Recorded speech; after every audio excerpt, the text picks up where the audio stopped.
Bonjour et bienvenue dans le podcast de l'émission Les Bonnes Ondes, une émission pour les aidantes et les aidants qui se déplacent dans les territoires. Nous voici donc pour l'enregistrement en public de cette seconde émission réalisée en étroite collaboration avec l'équipe territoriale Autonomie du Sud-Gironde. C'était le mardi 18 juin à Longon, ville de presque 8000 habitants, située à une cinquantaine de kilomètres de Bordeaux. Pour vivre le direct de cet enregistrement, nous avons effectué au montage seulement quelques coupes de transition. Pour le reste, vous pourrez entendre comme si vous étiez. Alors, l'introduction de l'émission commençait comme ça.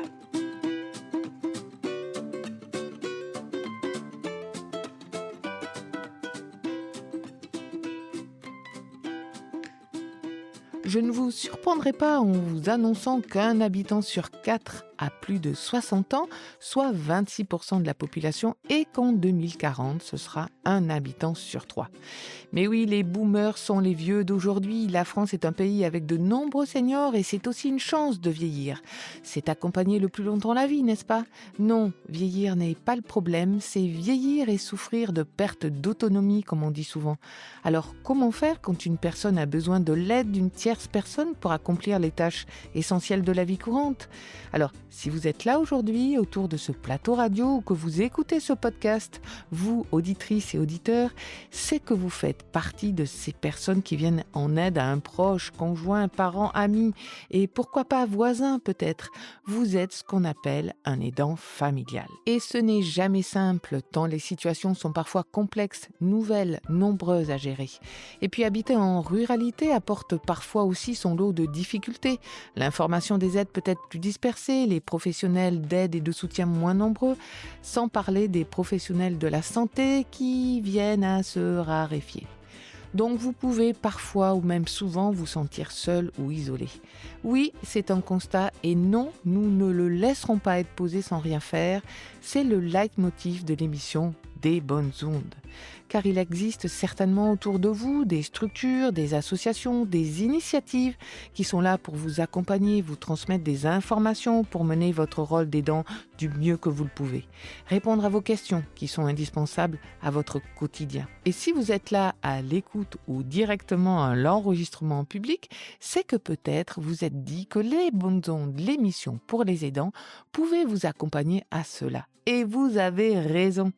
Aussi, quand Monsieur Capaldi, psychologue de l'équipe territoriale d'autonomie, il vous expliquera tout à l'heure ce que c'est exactement, est venu vers nous en souhaitant nous proposer une thématique dont il a remarqué, ainsi que ses collègues de terrain, qu'elle était souvent abordée par les proches aidants, nous avons répondu présent, c'était une évidence. Le sujet est important et soulève beaucoup de questions. En effet, quand on fait appel à des mesures de protection judiciaire, et c'est ce dont il va être question aujourd'hui dans cette émission, quand son proche devient vulnérable, et tout d'abord, qu'est-ce que veut dire vulnérable? Nous en aurons une première définition tout à l'heure dans la première partie de l'émission avec Madame de Dorne, médecin gériatre. Donc, comment en arrive-t-on à faire appel à des mesures de protection? Quelles sont celles qui sont le plus souvent utilisées et dans quel but et comment s'exercent-elles? Ce sont les questions auxquelles nous allons essayer de répondre tout au long de cette émission. Divisée en 3 parties sous forme de 3 plateaux différents, elle va donc accueillir des invités divers, des professionnels de l'accompagnement, un médecin, des mandataires, avec également l'interview d'une juge des tutelles. Et bien sûr, le plateau ne serait pas complet et accompli, j'ai aussi envie de dire, s'il n'y avait pas également la présence des aidants.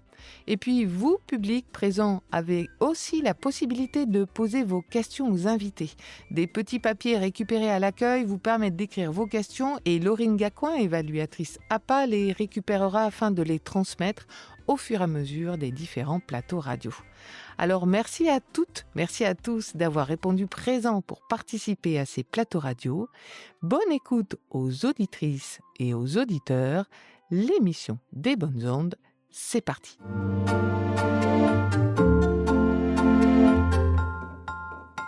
Nous voici donc dans le premier plateau qui a pour ambition de répondre à la question: comment en arrive-t-on à la mesure de protection et quelles en sont les étapes?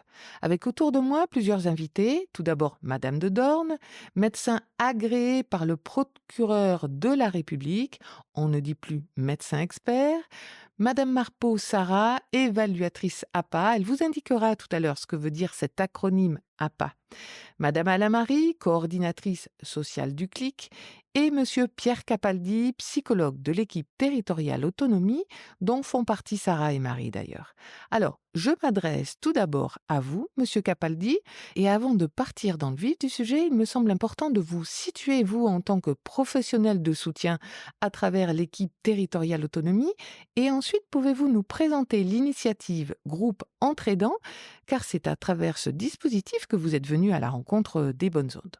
Alors du coup, l'équipe territoriale autonomie, elle est composée de 2 équipes, l'équipe du CLIC, et l'équipe, APA. L'équipe du CLIC, donc le CLIC, c'est le Centre local d'information et de coordination en gérontologie.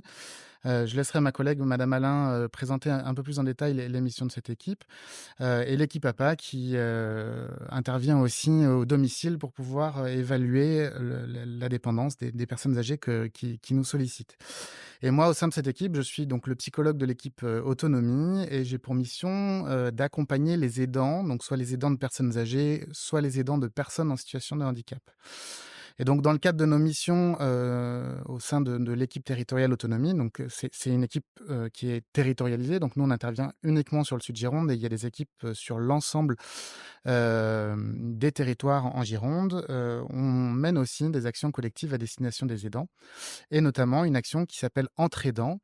Et donc, cette action, elle a pour but de permettre aux aidants de se rencontrer, mensuellement, autour d'un petit moment convivial pour pouvoir échanger sur des thématiques. À chaque séance, on a des thématiques, qui permettent, d'aborder tout ce qu'on peut, retrouver en tant qu'aidant de personnes âgées. Voilà et ce groupe se déroule, dans la médiathèque de Langon. D'accord. Vous avez dit, Pierre, tous les combien? Une fois par mois. Une fois par an? Oui. D'accord. Donc je me tourne vers Sarah Marpeau. Alors, ma question, c'est pourquoi faire appel à une évaluatrice APA? Alors l'APA donc c'est donc ce qu'on appelle l'allocation personnalisée d'autonomie.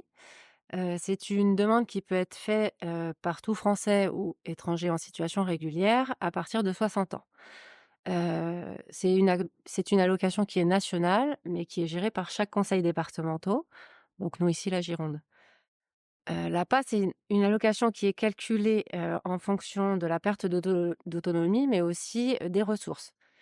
Et elle a pour objectif le maintien à domicile dans les meilleures conditions possibles. Heu, donc cette allocation, je le souligne, n'est pas récupérable. Ne fait pas partie des aides sociales qui sont récupérables.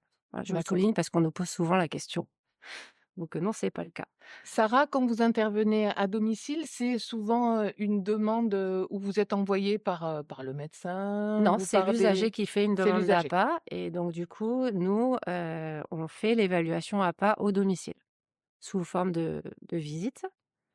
Et donc les aides de l'APA, bon, je vais schématiser parce que c'est pas le sujet aujourd'hui, mais ça peut être soit une aide au financement d'heures d'aide à domicile, via un service d'aide à domicile ou un salarié CESU, soit un financement, de l'accueil de jour ou de l'hébergement temporaire en EHPAD.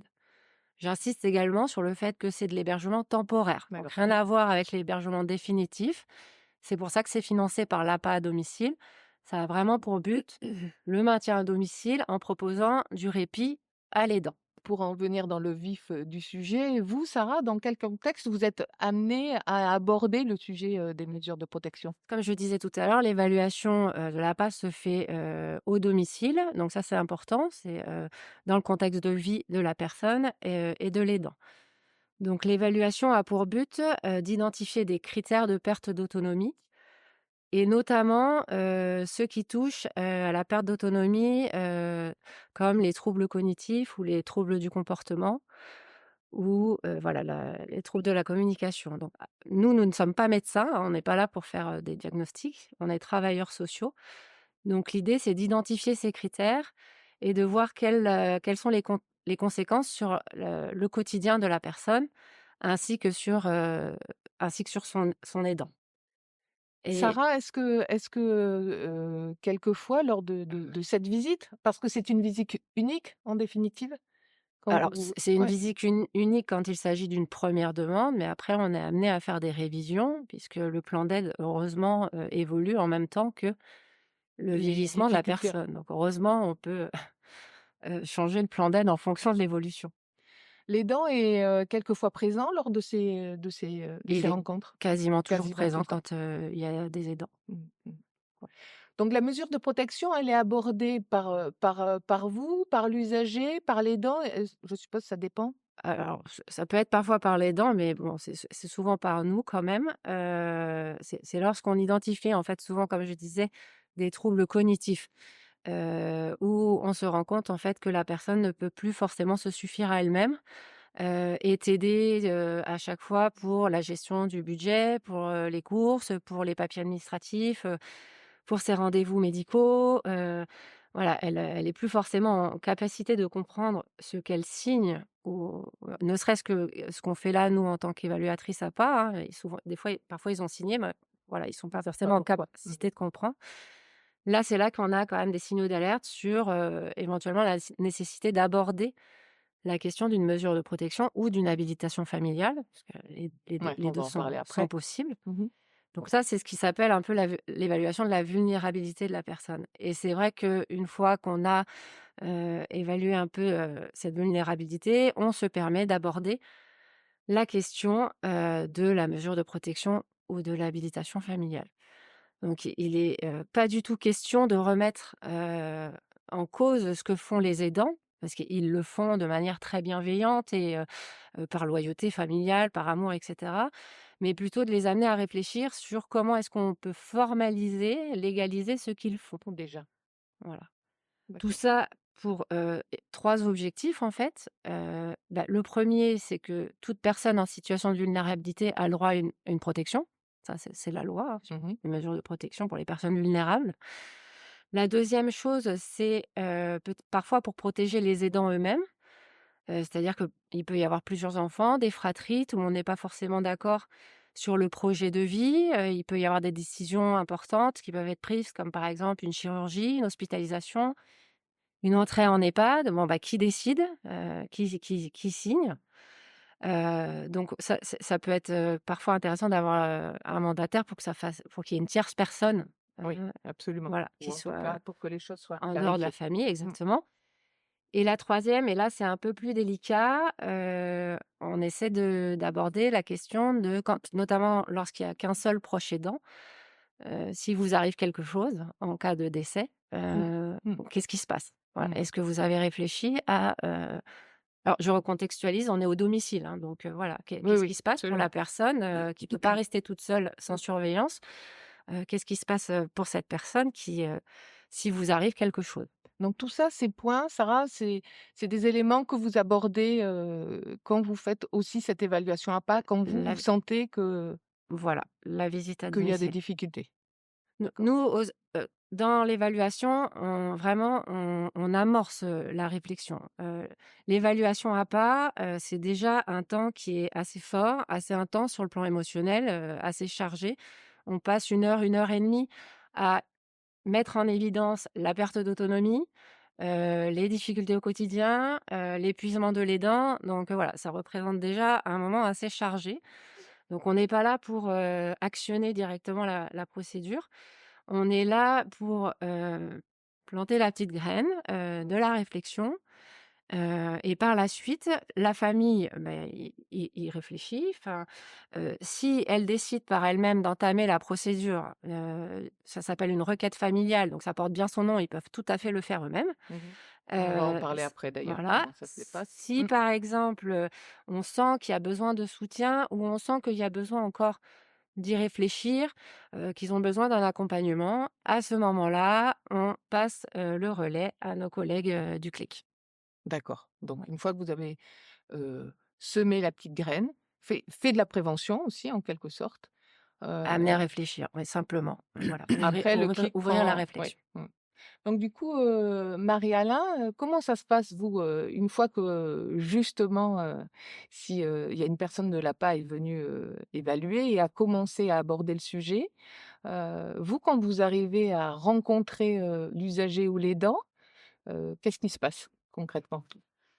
Dans le cadre d'un accompagnement vers une mesure de protection, l'intervention des coordinatrices peut être différente en fonction des situations rencontrées. En effet, si nous arrivons à mobiliser la personne elle-même ou son entourage, nous serons là pour l'informer, la conseiller ou présenter le dossier. Ensuite, il nous arrive dans la majorité des cas, de rencontrer des situations plus sensibles, comme par exemple des personnes qui sont isolées, sans relais ou encore avec des troubles cognitifs. Là, nous allons, accompagner la personne, de manière plus soutenue vers la mesure. Quand vous parlez de manière plus soutenue, ça veut dire, vraiment l'accompagner dans la rédaction Oui, de la requête? c'est des rencontres qui peuvent, se faire sur 4-5 fois. D'accord. Voire plus, effectivement. Donc à ce moment-là, si la personne, est d'accord, nous allons compléter le CERFA, amasser les documents demandés, solliciter par mail le passage du médecin assermenté afin d'obtenir le certificat médical circonstancié, et déposer le dossier au tribunal. D'accord. Une fois que le dossier est déposé au tribunal, est-ce qu'il vous arrive après, avec les aidants, de reparler de cette mesure de protection ou, vous avez eu des cas où il a fallu aussi le modifier? Le modifier, non. Après, je suis régulièrement interpellée par les mandataires qui sont nommés sur les situations pour, faire une première visite avec eux, au domicile de la personne. C'est une manière pour eux d'être, introduits, dans le domicile. Est-ce que Marie, vous sentez que quelquefois c'est difficile pour les aidants de passer le pas et d'aller vers l'habilitation familiale ou la mesure de protection? Les aidants n'ont comme l'a dit Sarah, les aidants ne vont pas avoir, conscience de la possibilité de l'habilitation et effectivement, on va longuement parler de légiférer leur position, Oui, en fait de dans de oui, légaliser et ils de font déjà en ouais. définitive, de les protéger eux aussi. Oui et quelque part, quand la situation est complexe, on peut les confronter devant une certaine réalité. Si la personne est atteinte de troubles cognitifs, par exemple, ils peuvent être dans l'incapacité de vendre un bien immobilier, donc on les oriente vers l'habilitation. Pierre, qu'est-ce qui est difficile d'après vous, pour les aidants de se rendre compte des fois qu'il est nécessaire qu'il y ait une mesure de protection ou une habilitation familiale, hein, après on fera la Mmh. distinction? Alors dans les freins qui peuvent, exister chez les aidants, il y a la 1re problématique, c'est, d'abord d'accepter les troubles de son proche, d'arriver à reconnaître que son proche a des troubles suffisamment importants et qui nécessitent donc, une mesure de protection. Donc c'est une forme de travail de deuil qu'il faut faire à ce moment-là. Une autre problématique qu'on rencontre chez les aidants, c'est tout ce qui va être autour de la culpabilité. Les aidants, ils peuvent ressentir une forte culpabilité à l'idée de demander une mesure de protection, en percevant ça comme un échec ou comme une trahison envers la personne aidée. Souvent, on a aussi la peur, de la réaction de la personne aidée, de son proche, de se dire: «Bah, comment est-ce qu'il va, réagir? Il va jamais accepter ça, il va être violent envers moi». Ça, c'est des choses qu'on Ah, retrouve aussi, la relation va se modifier? voilà, relativement souvent. Il y a aussi la peur du jugement social. Qu'est-ce que mes voisins, qu'est-ce que mes proches, qu'est-ce que mes enfants vont penser, si je fais ça et qu'est-ce qu'ils vont penser de mon proche? Heu, voilà et puis, bah, il y a aussi toute, l'incompréhension autour des procédures, le manque de connaissances et donc là, c'est vraiment la complémentarité entre nos actions dans l'équipe territoriale autonomie qui est très importante à ce moment-là, pour pouvoir accompagner, les aidants vers des mesures de protection. D'accord. Donc si je récapitule, quand, il y a une, demande de protection, il faut à la fois, il faut faire une requête et puis il faut se tourner vers, le médecin. C'est pour ça que madame de Dornes, vous êtes, juste à mes côtés. Donc vous n'êtes pas un médecin traitant, vous êtes un médecin agréé. Est-ce que, bah, du coup, vous pouvez vous présenter et puis nous dire, quel est le rôle d'un médecin agréé par le procureur de la République? Bonjour, donc moi je suis le docteur de Dorme, je suis médecin gériatre et ces mesures de protection, en fait, j'y interviens de 2 manières. Parce qu'en tant que médecin hospitalier, On peut aussi faire nous-mêmes un signalement au procureur de la République quand on constate lors d'une hospitalisation qu'une personne souvent est isolée, vulnérable et fragile. C'est un petit peu tout ça à la fois. Je tiens à vous rassurer, hein, on peut être hospitalisé, on ne déclenchera pas tout ça, mais quand on voit qu'une personne a pu être amenée par les pompiers aux urgences, puis après à l'hôpital et on se rend compte qu'elle vit Il seule, y a personne elle est pour un aider. peu en rupture de parcours de santé, et cetera. Forcément, on se sent un peu interpellé et on sait quand on va la laisser repartir chez elle, Il y aura on pas veut il y d'accompagnement. aura pas d'accompagnement et elle risque d'être vraiment, très mal. J'aime bien moi ce terme de mesure de protection parce qu'effectivement, l'esprit de cette loi, c'est quand même de protéger les personnes. Et puis j'interviens sur le 2e plan en tant que médecin, agréé, inscrit sur la liste du procureur. C'est ça? Donc pour l'être, il faut être spécialiste.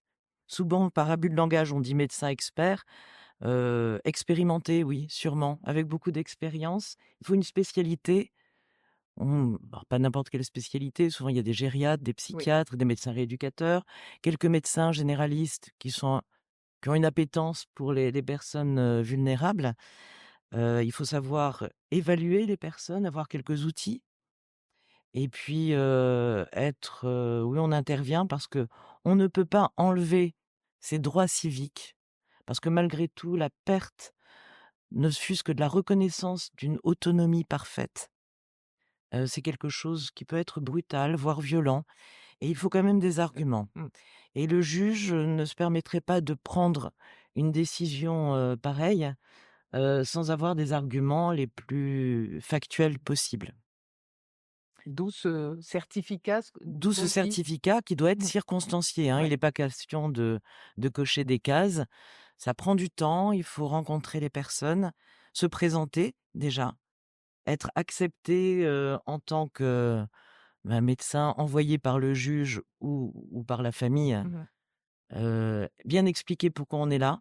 Mmh. Ça peut paraître parfois intrusif. Ouais, Ça l'est, ça l'est. ça l'est. Ouais. Faut être honnête, Mmh. c'est intrusif. Bien présenter ça comme, ouais, une manière de protéger quelqu'un qui est vulnérable. Alors qui est vulnérable? Une personne âgée, oui, une personne âgée malade souvent. C'est pas le cas de tout le monde, hein. On peut s'appeler Jean Dutour et écrire des livres jusqu'à 90 ans. On n'est pas vulnérable. Souvent, ça n'est pas que l'âge, c'est vraiment une maladie ou plusieurs maladies Mmh. chroniques qui finissent par, altérer, le physique ou le psychique ou le mental. Je vous ai apporté une requête du juge juste pour vous dire, voilà, décrire avec précision l'altération des facultés de la personne à protéger ou déjà protégée. Et dans l'altération de ces facultés, c'est la santé au sens large tel que le définit l'Organisation mondiale de la santé, hein, c'est-à-dire un aspect physique. Effectivement, si quelqu'un a fait un AVC, ne peut plus parler, plus bouger, ni prendre un téléphone pour prévenir, ne fût-ce qu'alerter en cas de problème, forcément, c'est une altération physique importante. Mais ça peut être aussi une maladie d'Alzheimer, Oui. une pathologie psychiatrique, hein. Des gens qui sont, mégalomaniaques vont se mettre à dépenser tout l'argent qu'ils ont, plus celui qu'ils n'ont pas et puis se mettre en danger de fait. Donc il faut pouvoir les protéger à ce niveau-là Mmh. et puis de plus en plus, on est confronté aussi à ces espèces d'emprises, psychologiques. Quelque chose d'un peu récent, on affine un peu cet aspect. Vous avez, je sais pas, j'ai eu un cas comme ça, une maman terrifiée terrorisée même, par son fils qui lui demande de l'argent tout le temps, tout le temps, tout le temps et qui, elle, fait la demande Pour se de protéger se protéger, de des pouvoir des dire: oui, «Bah, je n'ai plus d'argent à oui. donner». Vous Mmh. voyez? Le panel, enfin Oui, vraiment il y a une grande très, très palette, large. mais la notion, c'est toujours Mmh. être protégé. Mmh. Et je trouve que là, vraiment, avant on appelait, il y avait des termes terribles, hein, incapable majeur, des choses comme ça. On a vraiment changé de Le terme registre de parce qu'on a vulnérabilité. changé l'esprit aussi de la manière dont on Oui, intervient. oui, oui. On a changé de position, de de Ah oui, de le paradigme regard a porté. changé, oui, vraiment. Madame de Dorn, vous, quand vous, effectuez votre, certificat, circonstancié, est-ce qu'il y a la famille quelquefois? Comment vous procédez? Ça dépend, de la vous vous rendez à domicile ou c'est les personnes qui viennent vous voir? Comment ça se passe? Alors comme tous les médecins, notre temps est compté. j'ose pas dire précieux, mais Mmh. compté. Donc à chaque fois que c'est possible, les gens, viennent, dans mon bureau et c'est plus simple. Dans certains cas et le procureur ou le juge peut le préciser ou un mandataire peut le préciser, il est important d'aller à domicile parce qu'il y aura dans la question: «Est-ce que le maintien à domicile est encore possible?» Et parfois il y a des surprises, hein, entre ce qui est dit Bien sûr. et puis la réalité. C'est intéressant de voir ce qui se passe. Après moi je fais partie des gens très respectueux de la liberté, donc je n'ai pas une grille de lecture de l'hygiène et de la manière de bien vivre. Je pense qu'il y a plein de manières de bien vivre et on peut vivre très bien au fond des bois dans sa maison, si on a quelques étayages et c'est là que mes collègues interviennent. Voilà, il n'y a pas qu'une manière de vivre et de vivre bien. Donc le but, c'est de respecter. Donc il faut prendre le temps de connaître la personne, ce qu'elle souhaite vraiment, Et là lui où elle est ouais, heureuse ouais et lui et permettre peut-être d'exprimer aussi. oui. Quelquefois quand c'est un peu difficile parce que Et on chemine avec elle, hein. Moi, je prends du temps parce qu'effectivement, petit à petit, voyons, on fait des tests de mémoire. Ils acceptent, hein, ces tests puisque ouais. je leur dis: «Il va falloir que je teste un petit peu ce sur quoi vous êtes fragile, ce que vous savez bien faire pour pouvoir vous permettre de continuer à le faire surtout et puis à quel moment il va falloir, mettre des cales quoi, mettre une petite béquille qui puisse vous aider». Présenter comme ça et ce qui est la réalité, donc ça passe plutôt bien et les personnes se prêtent au jeu. Pour répondre à votre question, je leur demande s'ils veulent que nous voyions seuls et je leur pose la question: «Seuls?» ou s'ils sont rassurés si quelqu'un de leur famille peut être là. S'ils souhaitent être seuls, je les vois seuls. Quand je vois que les réponses sont peut-être pas tout à fait adaptées, je vois l'aidant ou la personne, parfois c'est l'auxiliaire de vie, hein, qui est là, Ouais, parfois c'est ou l'auxiliaire de vie. l'infirmière et Mmh. je peux Mmh. l'interroger. Et s'ils, souhaitent que la personne, soit présente tout le temps avec eux, je donne un peu les règles du jeu en disant: «Attendez, ne répondez pas à sa place. Il faut que je puisse me rendre compte et que la personne puisse vraiment s'exprimer autant qu'elle en aura besoin». Donc on pose des petites questions sur l'histoire de vie, sur ce qu'il aime, sur sa vie, heu, comment il envisage son avenir aussi, ce qu'il sait de ses pathologies, de leur évolution. Mmh. Et puis de bien préciser que tout est évolutif et que on peut faire un constat d'un besoin aujourd'hui et puis on l'accompagnera, il sera accompagné pour, changer peut-être des choses au fil du temps. On peut toujours revenir en arrière. On peut avoir un problème de santé, pas quelqu'un est profondément dépressif parce qu'il y a un deuil. Il peut ne plus vouloir ouvrir une Une enveloppe, qu'il enveloppe, ouais, bien sûr. reçoit, perdre beaucoup de ses capacités habituelles et puis les retrouver 6 mois plus tard Mmh. parce qu'il va aller mieux. Ouais, tout à fait. On Ouais. peut faire un AVC, aller très mal Mmh. et récupérer. Donc bien dire aussi que tout ça, c'est évolutif et qu'en aucune manière on peut être emprisonné Mmh. par une mesure qui reste une mesure de protection adaptable et évolutive. Voilà, adaptable et évolutive, ça c'est important je trouve à signifier. Ce qui est Ouais, particulier dans ce certificat ouais, circonstancié, c'est que le secret médical, qui est quand même quelque chose c'est ma question, oui. d'essentiel, hein, qui est sur lequel repose toute la confiance qu'un patient peut avoir, dans sa relation avec son médecin. Eh bien, exceptionnellement pour le juge des tutelles, il peut, être levé. Pourquoi? Alors on va pas raconter tout, hein. Si la personne a eu une appendicite ou les amygdales à 12 ans, le juge s'en fiche complètement. Ce qui va être intéressant, ce sont les pathologies qui peuvent avoir un impact sur l'autonomie de la personne, sa capacité à décider, à gérer, à prendre des décisions difficiles ou à gérer des conflits. Hein, je vous Ouais. parlais de cette dame qui était terrorisée. Voilà, elle n'est Mmh. plus en mesure, n'a plus assez de ressources pour faire face ou faire front, alors qu'avant elle pouvait peut-être le faire. Mmh. Est-ce qu'il y a des questions, comment dirais-je? Des questions qui sont un peu préétablies, auxquelles vous devez répondre dans ce certificat ou c'est en fonction de chaque médecin? Alors je crois que c'est en fonction de chaque médecin, mais globalement, on répond toujours quand même Mmh. aux mêmes critères. On va évaluer la mémoire, toutes les mémoires, Oui, pas que la toutes les mémoires. procédurale, Les celle qu'il faut faire. capacités à calculer, à lire, à écrire, à comprendre ce qui est lu, à comprendre ce qui est entendu. Vous avez des personnes qui peuvent très bien lire, mais qui ne savent pas ce qu'elles ont lu, ce qui fait que quand elles vont signer quelque chose, ben, où est la valeur de leur consentement éclairé, Mmh. que ce soit pour un problème médical, pour la banque, pour le notaire, comme vous l'évoquiez. Donc c'est tout ce discernement qu'il va falloir mettre en avant. Questionner sur leurs ressources aussi. Alors leurs ressources, pas forcément financières, hein, mais est-ce que leur maison leur appartient? Qui paye les factures? Ouais. Est-ce qu'ils s'occupent de faire leurs courses ou pas? Est-ce que les aides qui sont en place sont suffisantes ou non? Et puis questionner un petit peu aussi sur qui les aide à faire leur budget. Souvent, alors on a parlé de l'habilitation familiale, mais parfois vous avez une auxiliaire de vie qui intervient, qui est la dame la plus gentille du monde, la plupart du temps, Mmh. et parfois pas, mais à qui on confie la carte bleue, le code, et parfois il y a de mauvaises Mmh. surprises. Mmh. Mmh. Ou alors elle peut être suspectée par la famille alors qu'elle est parfaitement honnête.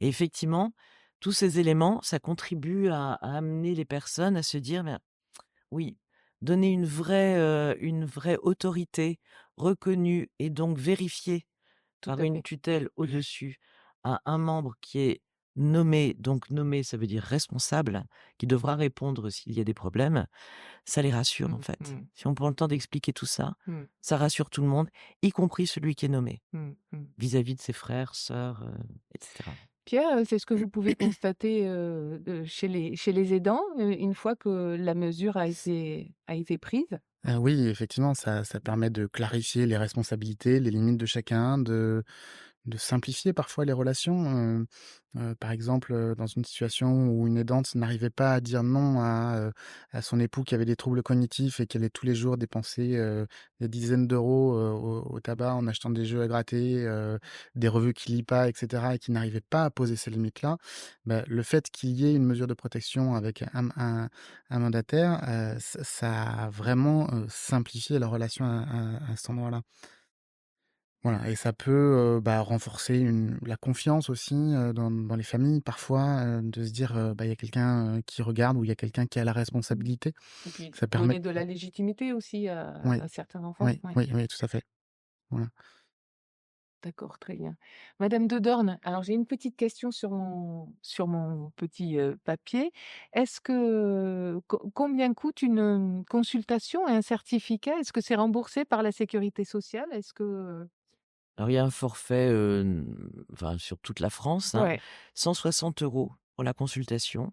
Après, il peut y avoir la TVA qui est pris, selon le mode d'exercice, du médecin et puis, des frais de déplacement qui peuvent être rajoutés, voilà, en fonction des médecins aussi. Et non, ça n'est pas remboursé par la sécurité sociale. Cependant, Oui. il faut que vous sachiez quand même qu'il y a, des aides, voilà. Et quand il n'y a pas de moyens du tout, certaines assistantes sociales font des demandes exceptionnelles au conseil départemental Mmh. qui les accorde. Heu, le procureur peut être saisi et à partir de ce moment, c'est lui qui nomme un médecin, heu, agréé et le tribunal se fera rembourser ou pas en fonction des moyens des personnes. Mais, voilà, Mmh. l'État peut prendre en charge aussi, En tout cette cas, ouais, dépense. ouais, cette En tout dépense, cas, elle est pas un frein. Il faut tout le pas qu'elle monde soit peut voilà. pouvoir avoir, accès Mmh. à Mmh. cette démarche. On arrive déjà à cette fin de première partie. Est-ce que, vous avez quelque chose à rajouter qui vous semble important d'informer, J'aurais bien dit un petit mot, moi, Oui, oui, madame de sur Dorn, la allez-y. manière dont on peut vivre cela. Mmh. Heu, sachez que les tensions éthiques que nous rencontrons dans nos métiers, prennent en compte aussi les aidants. C'est toujours très difficile de laisser la place à la parole de chacun. Il y a toujours une fille qui est là et qui est un peu sacrifiée et l'autre fille qui habite à Paris et qui a une idée sur tout et beaucoup d'idées et peu de contacts en direct et c'est toujours très compliqué de faire en sorte que tout le monde puisse avoir la même information et et et respecte surtout la volonté de la personne aidée. Voilà, entre ceux qui veulent surprotéger Oui. parce qu'il faut absolument un EHPAD pour être sûr qu'il y a aucun problème et les autres qui vont dire: «Mais non, elle va très bien, il faut qu'elle reste à la maison». toute la difficulté, toute la tension, ça va être, de mettre petit à petit en place et en proportionnalité, les aides, ne pas anticiper ce qui se passera dans 2 ans, même s'il faut commencer déjà Ouais, à plutôt dans la en prévention à plutôt. entamer Mmh. la Mmh réflexion, mh. mais ne pas considérer que parce qu'on est en début de maladie d'Alzheimer, on peut plus rien faire. Et ce qui est intéressant dans la manière dont les juges abordent justement ces mesures et les mandataires aussi, c'est que on ne fait pas que dire ce qui ne fonctionne pas, on dit aussi ce qui peut fonctionner. Et vous pouvez avoir un mandataire qui va s'occuper de tous les comptes bancaires, des ventes et cetera, mais qui va laisser la gestion du budget familial parce que la personne le fait très bien. Mmh mh. Mmh. Et c'est toute cette nuance qui, je trouve, sur ces dernières années, est apparue et qu'il faut surtout garder et préserver. Mais voilà, je tiens à dire aux familles et aux aidants que les questions qu'ils se posent, on ne tranche pas comme ça, Oui, en rentrant dans une case ou une autre, hein.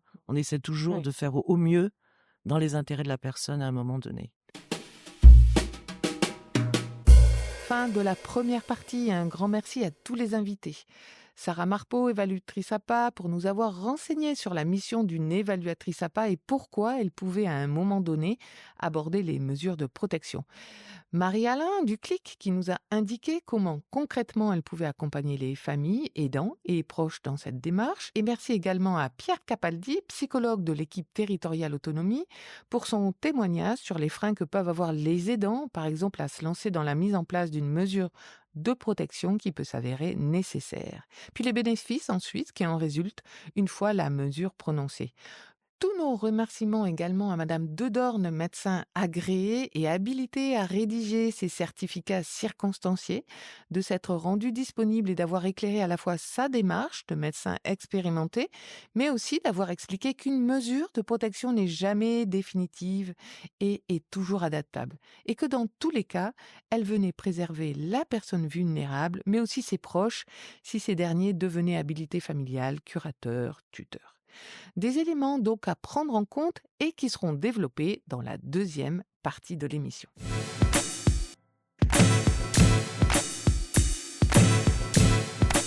Voici donc le deuxième plateau radio avec de nouveaux invités autour du micro. Monsieur Cazeneuve, aidant de son épouse et habilité familiale depuis peu, Madame le prêtre Pauline, mandataire judiciaire, et Déborah Lafleur, son assistante. L'interview enregistrée de Madame Otog, juge des tutelles, viendra accompagner les questions de cette seconde partie d'émission. Quelles sont les différentes mesures de protection en fonction des situations? L'émission des Bonnes Zones partie 2, c'est parti.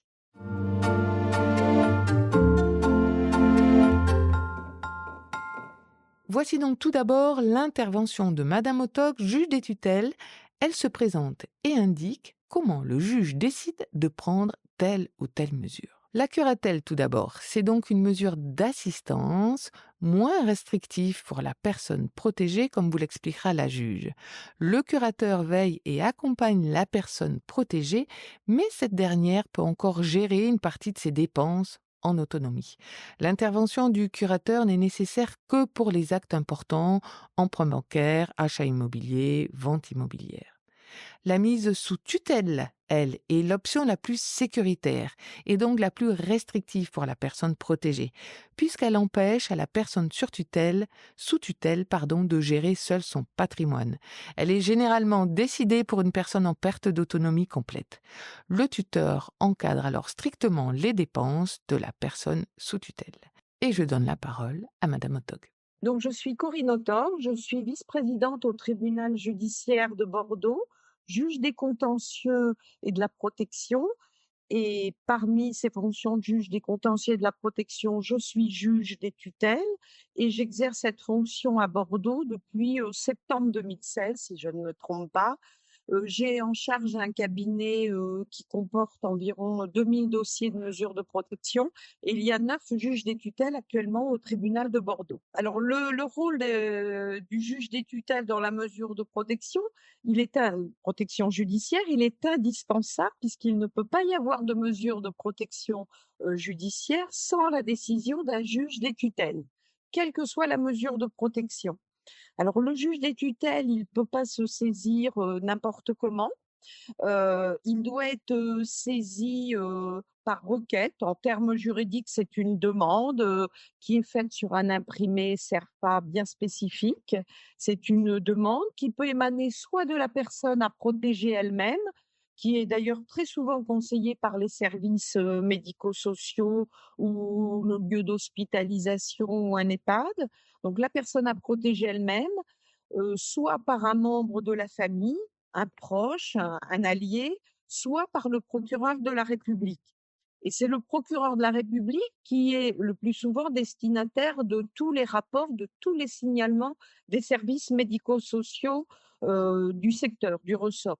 C'est-à-dire qu'un juge des tutelles ne peut pas intervenir sur un rapport qui lui serait adressé par un service, médico-social. Voilà, ça n'est pas possible s'il n'y a pas de dossier en cours, s'il n'y a pas de mesure en cours. Donc le juge des tutelles, il intervient s'il est saisi par requête et cette requête doit être obligatoirement accompagnée, quel que soit le requérant, donc la personne, la famille ou le procureur, accompagnée d'un certificat médical circonstancié. Donc, c'est un certificat médical qui n'est pas établi par n'importe quel médecin, mais qui est obligatoirement établi par un médecin habilité, spécialement inscrit sur une liste dressée par le procureur de la République. Donc, ce sont les 2 pièces indispensables pour l'ouverture d'un dossier, dans un cabinet de juge des tutelles. Voilà. Alors après, le juge qui reçoit une requête accompagnée, du certificat médical, circonstancié, puisqu'on l'appelle comme ça, va devoir, vérifier si ce certificat médical, précise si la personne concernée par la mesure, est atteinte d'une altération de ses facultés. Ça, c'est obligatoire pour mettre en place une mesure de protection. Donc, très rarement, c'est l'altération des facultés corporelles parce que cette altération doit empêcher totalement l'expression de la volonté de la personne à protéger, donc ce qui est rarement le cas. Par exemple, une personne qui est très handicapée sur un plan physique n'est pas hors d'état d'exprimer, sa volonté. Ouais, elle a d'autres moyens pour le faire. Une personne atteinte de cécité, c'est pareil, elle peut trouver des moyens pour exprimer sa volonté. Donc le plus souvent, on va dire dans 98 des cas, c'est l'altération des facultés mentales qui est le critère essentiel pour la mise en place d'une mesure de protection. Donc le médecin doit caractériser cette altération des facultés mentales. Alors ce sont, souvent pour, les personnes âgées, les troubles cognitifs, des désorientations, des troubles de la mémoire, des fonctions exécutives, parfois, on ne connaît même pas la maladie de la personne. Parfois, le médecin l'indique, hein, maladie d'Alzheimer, troubles, bipolaires, et cetera. Ce qui compte, c'est cette altération, elle soit bien caractérisée, avec toutes les conséquences que ça a dans la vie quotidienne et dans la gestion des affaires et dans la prise de décision. Donc en fait, si on a un certificat médical qui ne précise pas cette altération des facultés, eh bien, le juge peut très bien dire qu'il n'y a pas lieu à mesure de protection. Par exemple, on a des personnes qui nous saisissent directement ou via les services sociaux parce qu'elles sont en difficulté de gestion financière, elles sont surendettées, elles se font le coup d'une mesure d'expulsion, elles ne vont pas payer leur loyer, c'est pas suffisant. Il faut vraiment qu'on ait une altération des facultés, mentales.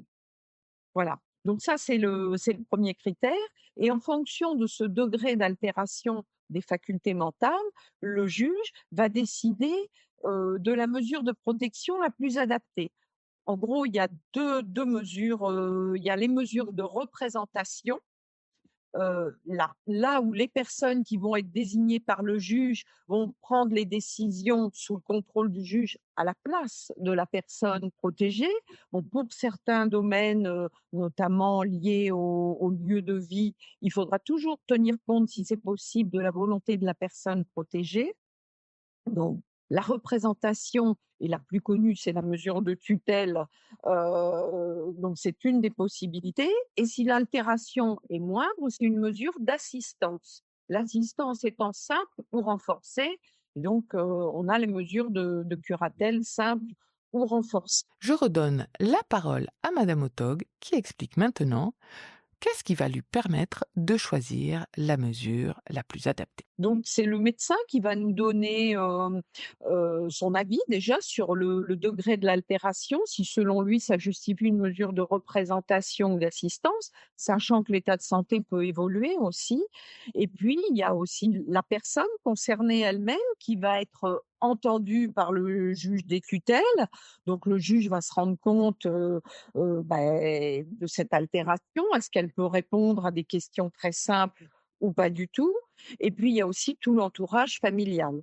Sachant que le juge a pour obligation, de procéder à l'audition de la personne à protéger, sauf si le médecin habilité dans son certificat indique qu'elle est hors d'état d'exprimer la moindre volonté. Donc dans ce cas-là, le juge peut se dispenser de l'audition ou, et c'est le cas plus rare, quand une audition par le juge porterait gravement préjudice à sa santé. C'est extrêmement rare, hein. On va dire que c'est les cas de décompensation psychiatrique, mais ça n'empêche pas le juge ultérieurement d'entendre la personne quand l'état se sera un peu plus stabilisé. Et puis le juge, il va entendre aussi, quand c'est un membre de la famille qui le saisit, le ou les candidats pour exercer cette mesure de protection. Et puis, le juge va procéder par voie de questionnaire quand il dispose des informations, utiles et nécessaires pour interroger la famille. D'abord par courrier, par questionnaire et puis ensuite, par des auditions au tribunal. Voilà. Donc tous ces éléments-là vont, donner des éléments, indicateurs au juge pour trouver, en fait, la mesure la plus adaptée à ses troubles et puis après la personne pouvant exercer cette mesure. Alors on a des dispositifs prioritaires, hein, dans la loi. La mesure prioritaire, c'est la mesure d'habilitation familiale, mais elle n'est pas adaptée à toutes les situations. C'est-à-dire que le législateur, par des modifications diverses, en a fait la mesure, phare, la mesure essentielle. Mais déjà, une habilitation familiale ne peut pas être prononcée si le candidat pour l'exercer est un neveu ou une nièce, par exemple, un cousin ou cousine ou un proche, un ami, une amie. Il faut que ce soit en fait les descendants, les ascendants ou les frères et sœurs. Voilà. Et puis cette mesure, le juge va l'écarter, s'il y a des conflits familiaux très importants ou des désaccords sur des sujets, essentiels pour la personne à protéger. Par exemple, le choix de son lieu de vie, la mise en œuvre d'un étayage à domicile, pour permettre le maintien dans le lieu habituel. En fait, le juge écarte la mesure s'il y a des oppositions légitimes et là, c'est à l'appréciation du juge, hein, ça peut être aussi lié, à des aspects, purement patrimoniaux et donc quand le juge écarte la mesure d'habilitation familiale et bien, le juge revient aux mesures, classiques, hein, la tutelle et la curatelle, qui peuvent également être confiées à un membre de la famille, à un proche, mais là, la palette est plus large et puis quand le juge estime que la mesure ne peut pas être confiée à un membre, de l'entourage, le conjoint, l'époux, le fils, la fille, les neveux, les nièces, le juge confie la mesure à un mandataire judiciaire à la protection des majeurs. Sur le ressort du tribunal de Bordeaux, il y a 5 associations et puis il y a des mandataires, judiciaires, privés, indépendants, des personnes physiques, hein, qui sont sur une liste, donc qui est établie par la DDETS, par la préfecture. Puis il y a aussi les préposés des établissements. Voilà. Alors avant de revenir vers vous, Déborah et Pauline, je me tourne vers monsieur Cazeneuve. Donc vous, monsieur Cazeneuve, vous êtes le conjoint de votre épouse et vous êtes évidemment le conjoint de votre épouse. Vous êtes l'habilité familiale Tout à fait. pour Oui, votre épouse. oui. Est-ce que vous pouvez, hein, nous expliquer, la démarche que vous avez faite et pourquoi vous en êtes arrivé à cette, proposition? Alors, la démarche, il y a quelques années, disons 3 ans, suite au Covid, mon épouse, en même temps, comment dire, est tombée malade. Enfin, elle a perdu la tête, si vous voulez. Je ne vais pas rentrer dans les Dans les détails. oui. Et donc, on était en plein Covid. Mon fils aîné me dit: «Papa, toi, tu restes ici». c'est moi qui fais les courses, tu t'occupes de maman. Donc, je lui avais donné la carte bleue, il faisait le nécessaire. Par la suite, je me suis aperçu que, bon, la carte bleue suffisant pas, il fallait que je lui donne le carnet et puis que je lui donne les comptes, quoi, en fait. Donc, nous sommes allés voir l'employé de banque et il nous a dit carrément, mais attendez, avec enfin, s'adressant à moi, il me dit, vous avez un conjoint, certes, mais votre fils, on peut pas tout lui donner Mmh. aussi. Mmh. Ne pas lui donner l'accès à tout. L'accès à tout, voilà. Donc, il nous a parlé de l'habilitation familiale. Bon, ça a mûri puisque bon, en fait, l'habilitation, je suis habilité depuis mars de cette année. Donc, mais par la suite, je me suis dit si la maladie, de mon épouse s'aggrave, s'il fallait certes aller en EHPAD, comment faire? Il faudra piocher dans les bas de laine. Bon, je savais qu'on avait mis en place comment on appelle ça? Des économies, Des économies, ah, j'ai plus le des terme. assurances-vie. Des assurances-vie, exactement. Donc, avec mes filles, on choisit d'une date, j'avertis l'assureur, on se réunit tous les 3, on en parle, mais il me dit: «Monsieur Cazenove, ne croyez pas que vous allez piocher comme ça sur son assurance-vie. Il faut une habilitation familiale et ensuite, bien sûr, À ce moment-là, vous pourrez. pourrez». Mmh. Donc, on a pris l'habilitation familiale, dernièrement. Bon, je pourrais encore en rajouter, mais enfin, voilà. Mais Voilà ça, où on en est. ouais. Du coup, ça vous soulageait, monsieur Cazenove? Ça vous a rassuré dans le fait Ben, que s'il y arrive quoi que ce soit et tout qu'il à va falloir fait. prendre des décisions importantes? Oui. Ce qu'il y a, Oui. encore une fois, Mmh. bon, j'ai l'habilitation, mais j'ai pas les pleins pouvoirs. Absolument. Voilà. Mmh. En cas, s'il fallait vraiment piocher dans le bas de laine, il en faut référer au juge des tutelles. Voilà, donc, parce que bon, c'est difficile à dire, ça fait mal, mais l'EHPAD, c'est 2 000, 2 500 € par mois. S'il fallait en revenir là, les retraites suffiraient pas, quoi. Suffisantes. Donc, il faudrait, et c'est toujours pareil, ça peut durer, l'EHPAD, ça peut durer. Dans ma famille, je pourrais en parler. Ça peut durer. Et donc, on pioche dans le bas de laine, et quand le bas de laine est vide, qu'est-ce qu'on fait? On s'attaque aux maisons. Et à ce Et moment-là, donc ouais. après, et c'est pareil, pour vendre, s'il fallait vendre, bon, on a la maison de famille, s'il fallait vendre la maison de famille, là aussi, il faut s'adresser au juge. Mais pour l'habilitation familiale, il me semble, Déborah et Pauline, le juge, une fois que l'habilitation est mise en place, il n'a pas trop droit de regard, si ce n'est quand même, encore une fois, pour tout ce qui est immobilier. Alors, on n'exerce pas les Ouais. mesures d'habilitation familiale. Alors, je sais qu'il y a moins de contraintes pour, une habilitation Ouais. familiale. Après, voilà, je pense que pour des actes importants, la vente, d'un bien immobilier, si ce n'est pas inscrit dans le jugement d'origine, ils doivent en référer au juge. Mais encore une fois, c'est Oui, voilà, c'est entre parenthèses. Vous êtes mandataire privé, Déborah et Pauline? Alors, monsieur Cazeneuve, donc, est habilité. Vous êtes mandataire, c'est-à-dire que c'est pour les mesures de protection qui sont tutelle, curatelle, sauvegarde de justice? Alors, moi, je suis mandataire judiciaire, en tout cas en Gironde, à titre individuel depuis 2019 et donc je travaille avec Déborah, qui est, salariée au sein du cabinet. Aujourd'hui, elle est venue avec moi parce qu'en fait, on fait toutes les visites ensemble, presque, et en fait, ça permet d'avoir 2 regards. Nous avons 2 parcours totalement différents et du coup, voilà, ça permet de confronter un peu sa vision, ma vision et d'essayer de faire en sorte que ça se passe le mieux possible pour la personne. Parce qu'on sait que la mesure de protection, elle est pas toujours bien accueillie, voilà. Donc le but, c'est que ça se passe bien et qu'un jour, il se passe de nos services.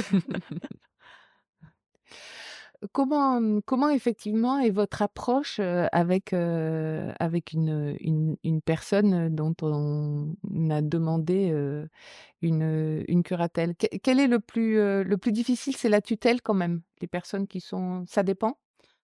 C'est vraiment aléatoire. En Mmh. en fait, je pense que le plus difficile, c'est quand, la personne n'est pas vraiment informée de la mise en place de la mesure de protection et que, beh, nous, on arrive avec, notre, sauvegarde de justice et que, beh, on lui annonce Mmh. qu'elle est sous sauvegarde de justice et donc voilà, parfois elle comprend pas ce qu'elle a signé, pourquoi elle est sous sauvegarde de justice, elle a l'impression qu'elle va se retrouver privée de tout.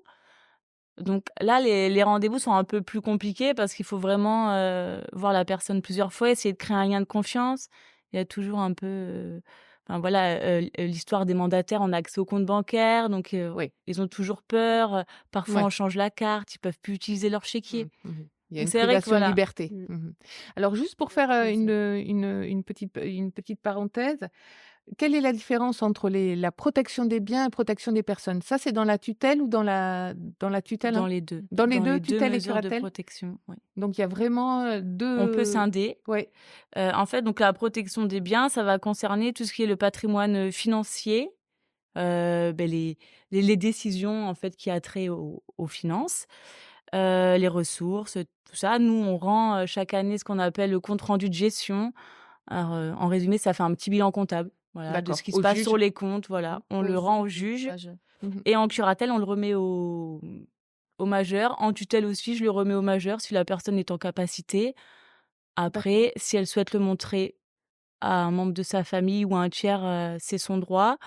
Nous, on a interdiction de le transmettre à d'autres personnes qu'aux majeurs protégés et aux juges. On est D'accord. tenu à la confidentialité et la protection de la personne, c'est tout ce qui a trait au choix du lieu de vie, les décisions concernant la santé, les relations avec les tiers. Parce que voilà, D'accord. parfois on nous interpelle parce qu'il y a des mauvaises relations, mais voilà, la Mmh. personne est libre, De de choisir, choisir ses OK, ouais. relations. mmh Le droit de vote aussi, Le droit de vote le aussi. droit de vote. D'accord. Et Mmh. hem et donc en fait, on peut scinder la mesure de protection. Voilà, c'était ma question suivante. Oui, c'est possible. Alors moi, parfois, je le demande, en fait, quand il y a un membre de la famille, où ça se passe bien, mais qu'il a pas envie de prendre toute la partie protection bien parce que parfois il y a des conflits dans la famille et il a peur que la fratrie, l'accuse, Oui. voilà et du coup, souvent, on dit: ben la protection de la personne, ce sera pour un membre de la famille, la protection des biens pour le professionnel». Et Ouais. donc il faut travailler ensemble et bien que parfois, en cas de déménagement, par exemple, le devis, c'est la famille qui va le faire, mais on doit valider, quand même, Ouais, le ouais. Il y a montant. des situations où c'est un peu complexe. Du coup, il faut Du coup, c'est vraiment un peu mélangé, parfois, mais c'est pour ça qu'il faut bien s'entendre avec, le co-tuteur ou le mmh, co-curateur, mmh, mmh, voilà. mmh, mmh, mmh. Quelle est la mesure, d'après vous, qui est la plus, comment dirais-je? Qui est la plus difficile à prendre pour une famille d'une personne, avec des pertes cognitives? Si la famille l'exerce ou si, Oui, quand quand la c'est à la famille, famille l'exerce. d'exercer Oui, la oui, mesure? oui, Le lieu de vie, je pense. Le placement en structure. oui. Mmh. Mmh. Ça, Ça, je c'est pense que c'est le plus compliqué pour les familles. mmh, Parce que, comme nous, elles essaient au maximum de de garder garder leurs jusqu'au parents à bout. domicile. Mmh, mmh. Mais, alors nous, on a le recul. On n'a pas, ce lien, Affectif aussi, parent-enfant affectif. Nous, on est vraiment les professionnels, donc voilà, on prend la situation de l'extérieur et donc on a moins de mal de s Oui, voilà, oui. pour le lieu de vie. Par même contre, quand l'aspect c'est aussi financier parce que quand il faut dire non, par exemple pour des demandes de suppléments, des choses comme ça, nous en tant que professionnels, c'est moins compliqué que quand on a la personne peut-être à côté ou quand c'est notre père ou notre mère et Mmh mh. on doit Oui, il dire y a moins non d'affect et du coup, ouais, c'est plus donc tranché. je pense, ouais, logique. Comment on vous trouve? Vous faites partie de la liste dont madame Otog sur tous les c'est un mandataire privé? D'accord. Monsieur Cazeneuve, qu'est-ce que vous pourriez dire à un aidant, qui se dit: «Ben oui, une habilitation familiale, pourquoi pas, mais j'ai peur des conséquences de la relation avec la personne, que j'accompagne», par exemple? Ah, tout dépend de la personne Oui. qu'on accompagne. Bon, si elle a toute sa tête, c'est une chose. Sinon, il faut parler avec elle. La Bon, première chose, c'est voilà, vraiment... il faut Ouais. parler, quoi. Mm, Moi, mm. mon épouse, je discute, hein. Que Elle comme a elle compris, votre Ah, épouse? mais Oui. bien sûr qu'elle a Mm, compris. mm, mm. Bien sûr qu'elle a compris. Oui, forcément. Bon, très bien. Est-ce que le public a des questions? Puisqu'on on va arrêter cette deuxième partie, on va faire une petite pause un peu plus longue. Déborah et Pauline, est-ce que vous avez des choses à rajouter sur... Mais alors après, nous, c'est vraiment pour les familles. Souvent, alors la curatelle, hein, comme on disait, c'est vraiment une mesure d'assistance, hein. On n'est pas Oui. là pour retirer l'autonomie des personnes. On est vraiment là justement pour qu'ils se rendent plus autonomes. Mm, mm, Alors, parce que voilà, certes, on agit sur les comptes bancaires, mais elles ont encore le droit de faire plein de choses toutes seules. mm. Et ça, elles ont un peu de mal parfois à le comprendre. Par exemple, nous, au début de la mesure de protection, on assiste un peu plus. Voilà, pour les documents, les déclarations de ressources à la CAF, et cetera. Au début, on les aide un peu plus, c'est le petit coup de pouce. Et puis petit à petit, en fait, dans le temps, on leur dit: ben voilà, ça maintenant c'est à vous de le De le faire». faire. Alors nous, au cabinet, ils ont accès à leur relevé bancaire, ils ont, l'accès bancaire sur, le téléphone, ils ont des cartes de paiement. En fait, ils ont leur code d'accès CPAM, impôts, voilà, ils ont Ils sont accès en à tout. autonomie, en Ils définitive. sont Vous en êtes juste là autonomie. pour les On accompagner, les les conseille, on orienter. les oriente vers les bons professionnels et voilà, c'est vraiment pas une mesure qui les prive de liberté et tout comme la tutelle, en fait, on est vraiment un peu on chapeaute, mais le but, c'est que la personne, Ça sécurise. voilà, ça sécurise. Elle continue de vivre sa vie, sans se dire, «J'ai une curatrice, qui Oui, va mais ça reste me une brider», mesure quoi. judiciaire. Donc, Ça reste une mesure je pense judiciaire hein. qui un jour s'arrêtera peut-être. Oui, ça c'est ce que disait Madame de Dorne, hein. Ce n'est pas du Voilà, définitif. c'est oui. Alors ça nous est arrivé d'entendre, «J'en ai pris pour 5 ans». Bah, Bon, c'est pas une peine, Ouais. c'est voilà, c'est la mesure a été prononcée pour 5 ans, mais si au bout de 2 ans, vous allez beaucoup mieux, pourquoi, oui, pas faire une levée de mesure au bout de 2 ans? absolument. S'il vous faut 7 ans, il faut 7 ans, si voilà. C'est vraiment on s'adapte à la personne, quoi. Monsieur Cazeneuve, est-ce que vous avez quelque chose à rajouter? Là, je pense que j'en ai pour 10 ans, moi. Ça c'est oui. Oui, je pense que comment dire? L'habilitation est très facile. Quand on passe, devant le juge, on n'a pas besoin de documents, hein. Il vous pose des questions, il a confiance. Il vous Oui. dit, «Vous avez des comptes? Oui. Vous avez combien sur votre compte courant?» Alors bon, Mmh. vous donnez un chiffre. Bon, le greffier note. «Vous avez un compte bloqué? Oui. Vous avez combien?» Voilà. Mmh. Bon, ben, on se revoit dans 1 an. Oui, Bon, c'est dans un échange. vous voyez? Donc il y a rien de bien, Mmh. comment dire? C'est pas strict, c'est pas, Oui, oui, oui. C'est plus Moins léger, comme contraignant. disait ouais, Madame Otog. c'est C'est presque pas une offre. mesure de protection. Voilà, tout à fait. Ah oui, la fameuse question des mandataires. Alors, une question, c'est est-ce que les mandataires sont payés par les majeurs protégés? Est-ce que c'est en partie? Est-ce que c'est en fonction des revenus? Est-ce que ça dépend? Alors c'est en fonction des revenus. D'accord. Donc alors soit c'est l'État qui prend en charge 100 de la mesure de protection, soit c'est, un peu de l'État, un peu du majeur protégé ou c'est 100 du majeur protégé. D'accord. Alors on ne peut pas donner de montant parce que c'est un calcul en fonction, voilà, de vos revenus, de vos placements, de la mesure de protection. Est-ce qu'il y a des biens immobiliers? Pas voilà, Mmh. il y a plein de critères qui rentrent en compte et voilà, ça aussi, voilà, quand on va en rendez-vous, c'est une des premières questions, mais au premier rendez-vous, voilà, c'est Il n'y impossible. a Oui. pas de grille fixe. Oui. Mais au premier rendez-vous, vous pouvez On peut pas donner le voilà, coût de la vous mesure pouvez de donner, protection, vous pouvez non. pas, mais en tout cas, il faut pas que ça soit un frein. Si jamais c'est pas possible, il y a Alors ouais, parfois, ça pèse sur le budget de la personne. d'accord. Voilà, donc la personne n'est pas très contente, mais on leur dit: «On va le déduire de vos ressources sur la déclaration d'imposition». Parfois, ça Ouais. passe un peu Ça mieux. passe un peu mieux. Mmh. C'est une question, effectivement à laquelle, madame Otog nous a répondu. Dans l'habilitation familiale et là, on l'a coupé dans l'interview, mais de manière générale, pour elle, quand il y a plusieurs enfants et que ce sont les enfants qui demandent l'habilitation familiale, ils sont tous habilités familiaux. Et il y a pas besoin de professionnels. Dans l'habilitation familiale, voilà, c'est quelque chose, C'est ce que j'allais qui est dire, plus oui. léger, hein? Vous C'est êtes d'accord avec réservé moi? à un membre Ouais. de la famille. Oui, oui. Voilà. Mais Pas quand il y a ça. des enfants, en fait, elle demande qu'il y ait plusieurs que les enfants, tous les enfants aient l'habitation familiale. Ouais. Pas un seul enfant. Voilà. Ouais, Ah, faut qu'il y ait une voilà. bonne entente par contre, oui.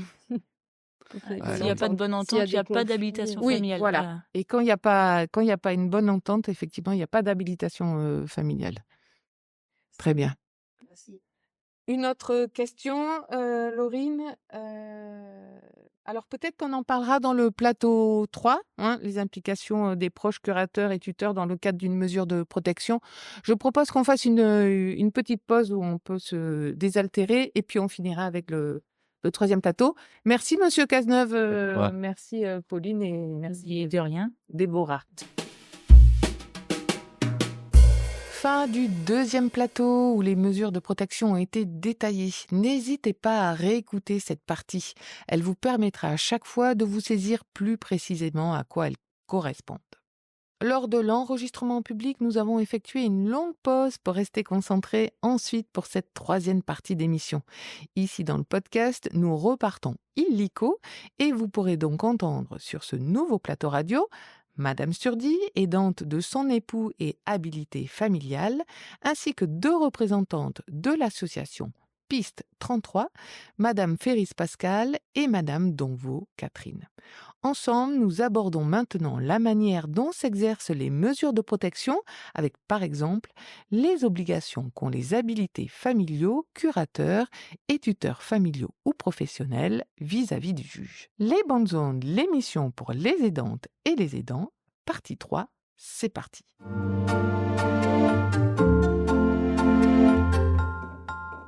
Alors, Piste 33, c'est une plateforme destinée à accompagner les tuteurs familiaux à la fois à travers des permanences téléphoniques, mais en présentiel, c'est bien ça? Oui. Oui. Alors, Piste 33, oui, c'est un acronyme qui regroupe les 5 services de mandataires judiciaires, du coup en Gironde, qui interviennent sur les permanences sur tout le territoire de la Gironde à tour de rôle. Alors, quand on dit permanence, c'est des permanences à la fois téléphoniques et des permanences à la fois physiques? Oui, tout à fait. C'est-à-dire, il y a un site internet. Voilà, j'encourage les personnes à aller voir le site internet. Donc, Piste 33, ça s'écrit sans E. PIST 33. C'est effectivement l'acronyme de plateforme intervention, du coup, et soutien aux tuteurs familiaux. D'accord, d'accord. Voilà, donc on trouve aussi des documents pour faire les requêtes au juge, voilà, pour faire tout un tas Oui, de... j'ai vu qu'il y avait un tout petit, un tas de petit choses. document avec un descriptif de toutes les mesures de protection et C'est-à-dire les missions. C'est ça, c'est-à-dire qu'en fait, c'est une plateforme interassociative et donc qui regroupe les 5 associations sur la Gironde.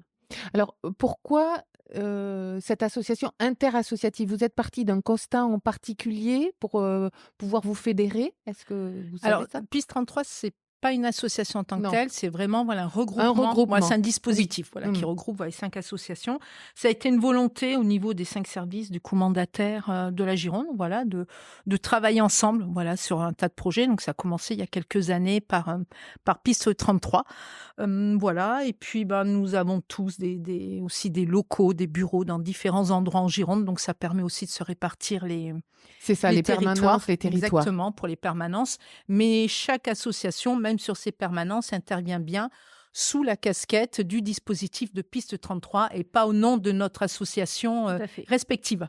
D'accord. Parce Voilà. que vous, par exemple, Pascal, vous êtes Prado. Oui, absolument. Voilà, moi, je suis la directrice du service des mandataires judiciaires de l'association laïque Le Prado. Effectivement, nous sommes une grosse association en Gironde avec tout un tas d'établissements et de services. Et voilà, donc nous sommes partie prenante dans ce dispositif de Piste 33. Je voulais juste rajouter par rapport Oui. à ce dispositif, en fait, ça a été effectivement une volonté des 5 associations de travailler ensemble, mais c'était aussi quelque chose qui nous a été imposé par les textes de loi, puisqu'on avait l'obligation de mettre quelque chose en place pour accompagner et pour aider les tuteurs familiaux. Parce qu'il y avait une vraie carence pour les personnes qui, effectivement, sont nommées pour exercer la mesure de protection et dont ce n'est pas le métier, tout simplement, Absolument. et qui ont besoin d'être accompagnés ou qui ont besoin de renseignements avant de devenir tuteurs, curateurs de leurs proches.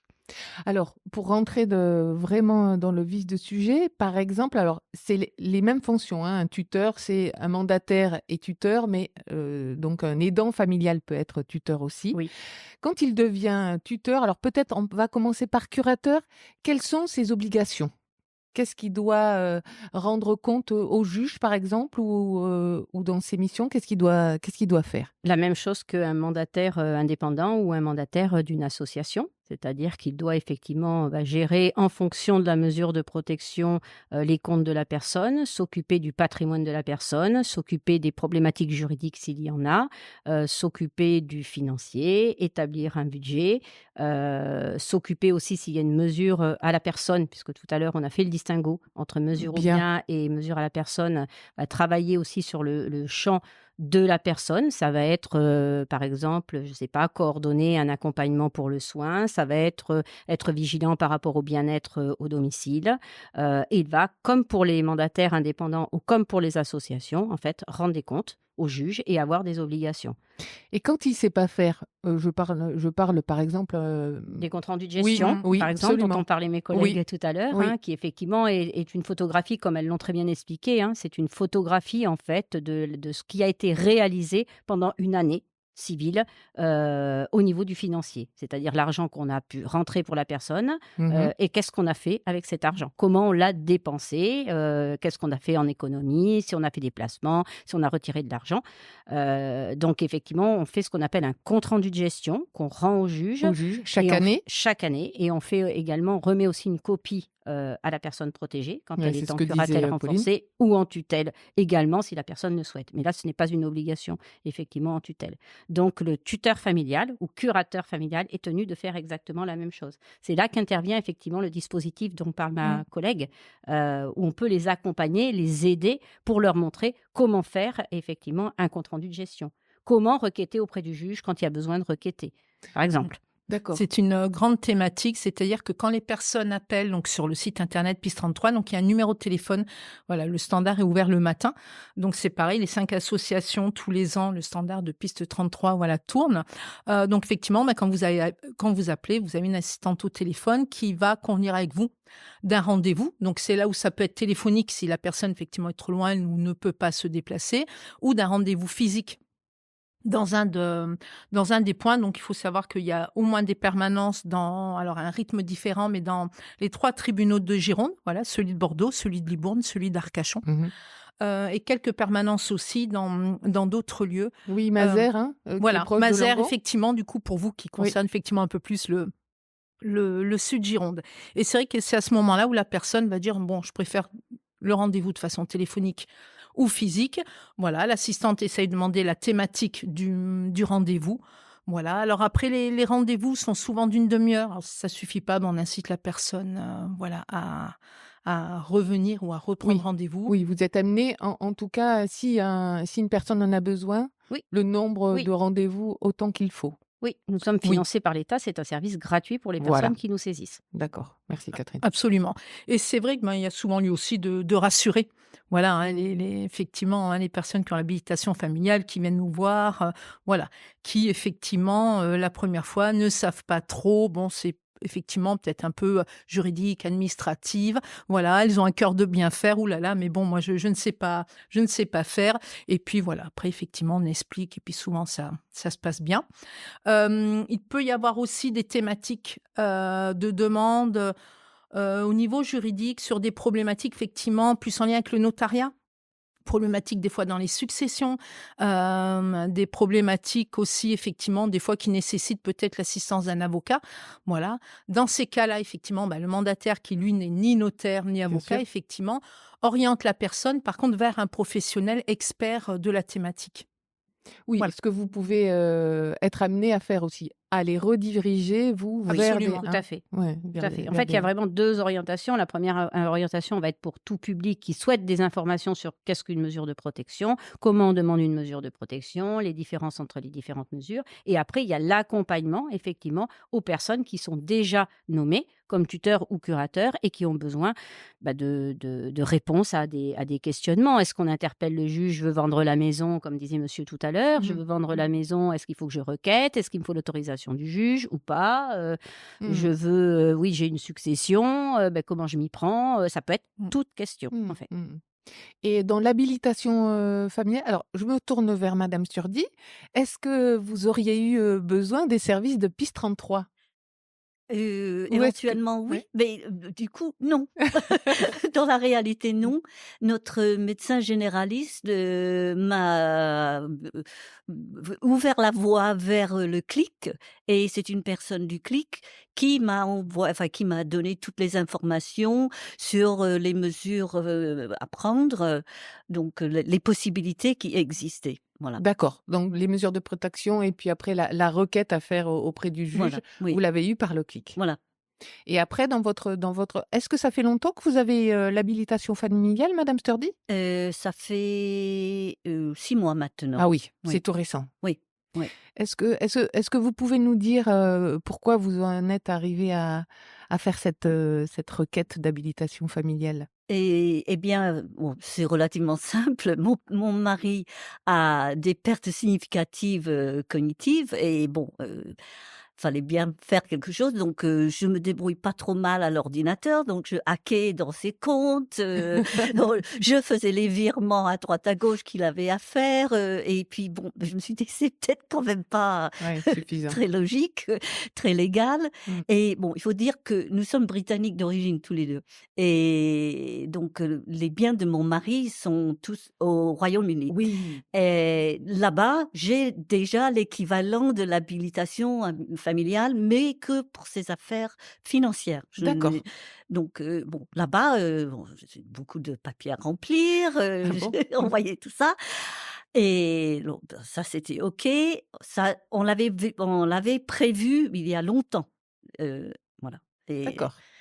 C'était anticipé, on peut c'était dire. anticipé, oui, oui, ça c'était anticipé. J'ai juste eu à Signif lancer ouais. l'affaire quand ça s'est présenté comme une nécessité. Mmh. Voilà. Donc après, pour pouvoir mettre au clair aussi les affaires en France, vous avez choisi de faire une habilitation Oui, oui, familiale. oui. Il faut préciser que, je ne suis pas la maman des enfants de mon mari D'accord. et donc bien sûr, il faut une bonne entente, familiale. La famille de mon mari est éparpillée, partout, et donc finalement, quand on a fait la demande auprès de la juge, qui a été, j'ai trouvé, extrêmement bienveillante, elle nous a vraiment écoutés, et essayé de comprendre la Oui. situation Mmh. dans sa globalité. Et finalement, elle a décidé que c'était moi l'unique personne qui allait avoir l'habilitation parce que c'était trop difficile de faire venir les enfants de mon mari en cas de besoin. Mmh. Mais c'était évidemment, il a fallu attester qu'il y avait une bonne entente entre moi et les enfants de mon mari. Oui, oui, oui, c'est ça, hein, ce qu'on dit à chaque fois, hein, pour l'habilitation familiale, vous êtes d'accord, Oui, hein, oui, tout à Catherine fait. et Tout à Pascal? fait. Ouais. Sinon, effectivement, les juges, ne prononcent pas l'habilitation familiale parce qu'il y a effectivement un risque, tout simplement, quand il y a des discordances dans la famille. Mais c'est exactement la même chose aussi, par rapport aux mesures de protection quand c'est un membre de la famille qui est nommé. Si effectivement il y a des différends dans la famille, si le juge peut sentir qu'il peut y avoir des tensions, qu'il peut y avoir un des enfants qui n'est pas d'accord, c'est compliqué parce que en fait, elle va être interpellée sans cesse par un des membres de la fratrie qui Mmh. va venir, dire qu'il y a un problème, que ça n'a pas été géré correctement. Donc dans ces cas-là, effectivement, elle fait appel à un tiers. Oui. Mais au départ, la loi, effectivement, c'est priorité à la famille. Oui, c'est ce que j'avais compris par l'interview de Madame Tout à Otov fait. aussi. Est-ce que vous avez beaucoup d'habilités qui viennent vous voir? Peu quand même, hein, des personnes qui... Qui saisissent Ouais, piste oui. 33, on a des demandes, hein? Alors, j'ai pas regardé. Alors, on publie un rapport d'activité tous Ouais, les ans, hein, voilà. Mais ouais. oui, on Ah, rend c'est compte intéressant de aussi à savoir l'État. Voilà, nous justement sommes quels sont. financés Oui. justement. Mhm. Et ben, il y a toujours de plus en plus de demandes et de moyens, puisque vous voyez, voilà, nous sommes là aujourd'hui aussi pour venir voilà, vous présenter le dispositif qui est très intéressant. C'est vrai qu'on a régulièrement de plus en plus de demandes, même de la part de certains professionnels. Voilà. Parce que le métier de mandataire est un métier qui reste un peu méconnu. C'est-à-dire, on sait ce que ce n'est pas, comme j'ai coutume de dire, on ne sait pas forcément ce que c'est. Voilà. On a une idée quand même précise de ce qu'est un éducateur spécialisé, une assistante sociale, une conseillère en économie sociale et familiale. Un mandataire, c'est un peu plus flou. Oui, Voilà, parce qu'on a l'impression qu'il n'y a qu'un côté vraiment financier, c'est ça. de gestion des biens et moins de la personne. Absolument. Donc c'est vrai, il y a beaucoup de demandes, voilà, y compris d'associations. Par exemple, nous sommes aussi intervenus pour présenter les mesures de protection, par exemple, auprès d'AFM Téléthon il y a 2 ans. Voilà, donc effectivement, beaucoup de demandes quand il y a effectivement des proches qui peuvent être aidants et devenir soutien, du coup, auprès d'autres proches. Voilà. Oui, et ce que disait Madame Sturdy, toutes ces mesures de protection, c'est aussi pour se protéger soi-même. À la fois la personne vulnérable, mais quand on devient tuteur ou curateur familial, c'est aussi pour avoir une sorte de Bien sûr. légitimité et de protection par rapport aux actes Tout à fait, qu'on peut puisque faire. effectivement le tuteur familial, tout comme les autres tuteurs ou le curateur, doit rendre des comptes au juge.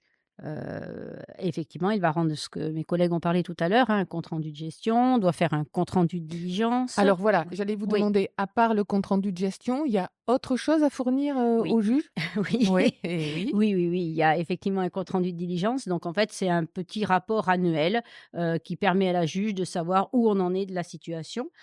À côté de ça, on va faire d'autres rapports, hein. Si effectivement il y a des difficultés dans la situation, on fait des rapports de difficultés. On doit requêter auprès du juge pour certains actes qu'on ne peut pas faire seul. Il faut l'accord du juge pour pouvoir Oui. effectivement les faire. On doit aussi faire en tout début de mesure, et c'est souvent la question assez délicate, j'ai envie de dire, on doit faire ce qu'on appelle donc un Un inventaire. inventaire. Voilà, un inventaire à la fois financier, mais également un inventaire mobilier. Donc c'est un acte qui effectivement, on va répertorier, c'est-à-dire qu'en fait, on va faire une photographie à un instant T de qu'est-ce que possède la personne au moment où on va être nommé dans la situation. Donc à la fois au niveau du financier, mais aussi à la fois au niveau de son mobilier et de son patrimoine immobilier.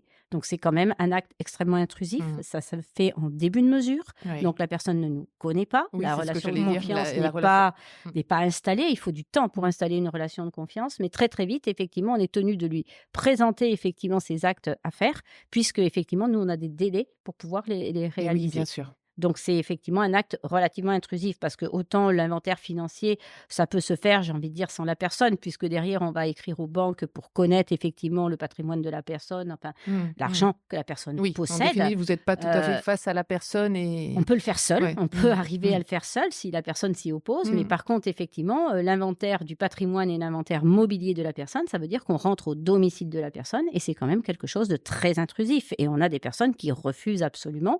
Donc, dans ces cas-là, effectivement, on écrit au juge, on fait un rapport de difficulté, mais n'empêche que même si la personne, elle accepte, ça peut être compliqué parce qu'aller lui expliquer que c'est pour la protéger, c'est pour mieux connaître effectivement les biens qu'elle a et faire en sorte que personne vienne lui prendre, je sais pas, la Oui, oui, commode oui. Louis Mm.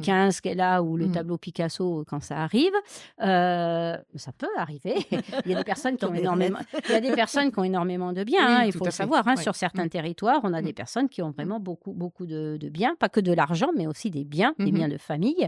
Et effectivement, c'est dans un souci de protéger la personne. Sauf que la personne qui a une altération de ses facultés cognitives, déjà, on lui explique qu'il y a une mesure de protection. On lui explique qu'on va quand même gérer son argent et qu'elle va pas non plus en avoir toute l'autonomie comme c'était auparavant. Mm. Et en plus, on lui explique aussi qu'on va venir effectivement inventorier effectivement ce qu'elle possède.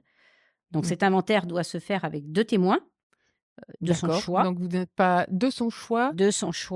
Qui ne sont D'accord. pas au service de la personne. Oui, c'est ce que j'allais demander. Ça aurait pu être une auxiliaire de vie. Non, qui ne sont pas au service de la personne. Ça peut être un voisin ou une voisine. Oui, mais c'est pareil. enfin le voisin ou la voisine. Du coup, il peut avoir accès à Voilà, effectivement voilà. tout ce qui lui appartient. Ou Ouais. alors, sinon, on fait appel à un auxiliaire de justice. C'est un D'accord, coût. Ou un commissaire-priseur quand la personne a vraiment énormément de biens. Mais c'est d'accord. un coût. Et là, effectivement, encore, on fait rentrer quelqu'un d'autre en plus dans Oh le là. Mm. domicile. Quand on sait que le domicile, c'est quand même le lieu de Oui, la le plus personne, le intime. lieu à protéger, Bien le lieu sûr. intime. Donc, Mm. c'est compliqué. Ah oui, c'est C'est très compliqué à compliqué. mettre en œuvre. Mais Mm. effectivement, c'est une obligation Mm. pour le mandataire, qu'il soit familial ou qu'il soit, enfin que ça soit un tuteur familial ou que ça soit un Ou mandataire professionnel. d'association ou Mm. indépendant, Mm. ce travail doit être Ça, fait. c'est valable pour l'habilitation familiale ou que pour les mesures de protection, curatelle et tutelle? Vous avez eu à faire un inventaire, Madame Sturdy? Et il a fallu, dans le dossier de départ, il a fallu remplir les biens et les revenus Oui. de mon mari. Oui. Oui, D'accord. mais dans le Ouais. cadre de l'habilitation familiale, c'est plus facile, j'ai envie de dire, parce que c'est Oui, pas quelqu'un c'est d'étranger. ça. C'est ça. Ça reste dans la Voilà, famille. Qui ça rentre au reste dans la domicile. Absolument. famille. Oui, oui, oui, oui, Quand oui. c'est des professionnels, ce sont des étrangers. Nous sommes des Oui. étrangers quand nous arrivons dans la situation. On ne connaît rien de la Mm. situation et en plus, on arrive chez quelqu'un qui n'a pas forcément compris pourquoi il a une mesure de protection, qui n'en veut pas forcément de la mesure de protection et qui effectivement, à qui on va effectivement demander plein de choses. Mm. Donc, Mm. on a ces comptes-là à rendre au juge. On doit faire aussi un budget, évidemment, avec la personne le plus rapidement possible pour déterminer ses dépenses, Ses ses besoins. charges, Mhm. ses besoins, ses ressources, établir ses droits s'il y a des manquements dans les droits, vérifier effectivement qu'il a bien tous ses droits, toutes ces choses-là. Et pour cela, je suppose que le mandataire a une formation assez solide?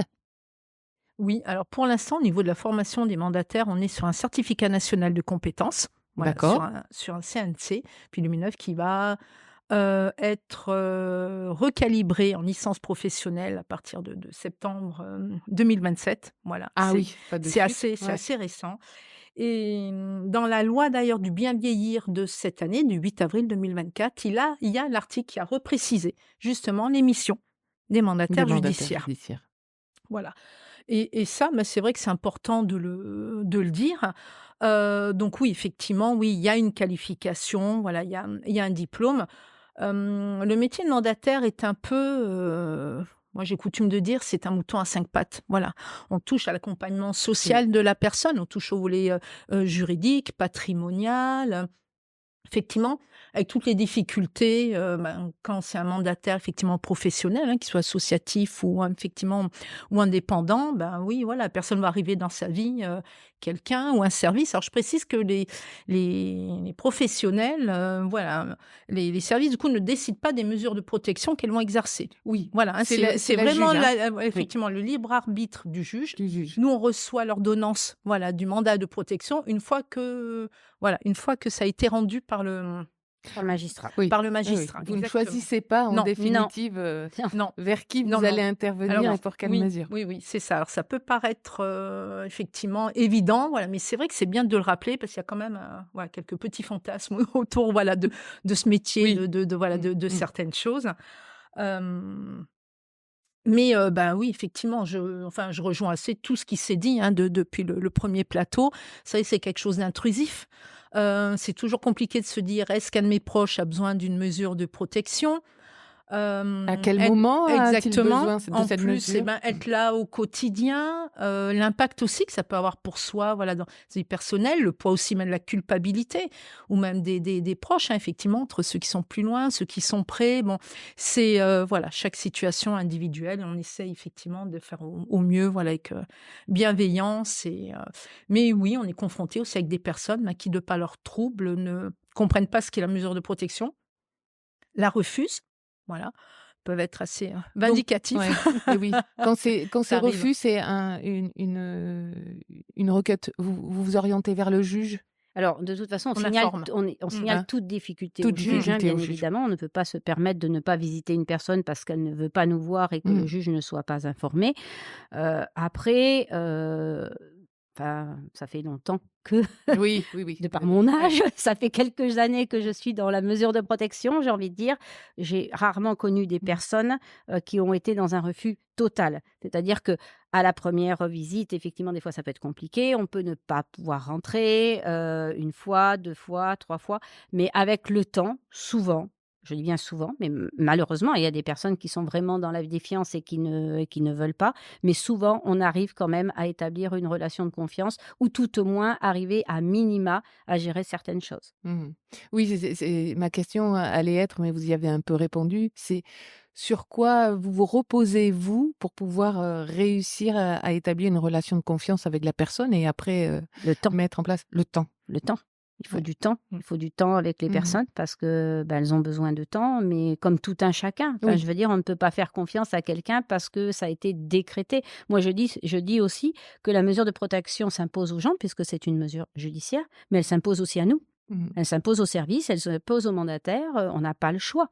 Donc effectivement, il faut qu'on arrive aussi à travailler avec la personne et que la personne puisse y trouver un bénéfice. Souvent, au démarrage, la personne n'y trouve pas de bénéfice parce que c'est quoi le bénéfice? C'est avant, je dépensais mon argent comme je voulais, je faisais des dettes, mais ma foi, je m'en sortais pas trop mal. Bon, il y avait des impayés de loyer, d'accord, le propriétaire était pas très content, mais bon, j'étais toujours dans le logement, voilà. Et là, tout d'un coup, quelqu'un va arriver et va dire bon, alors votre budget, très concrètement, c'est ça.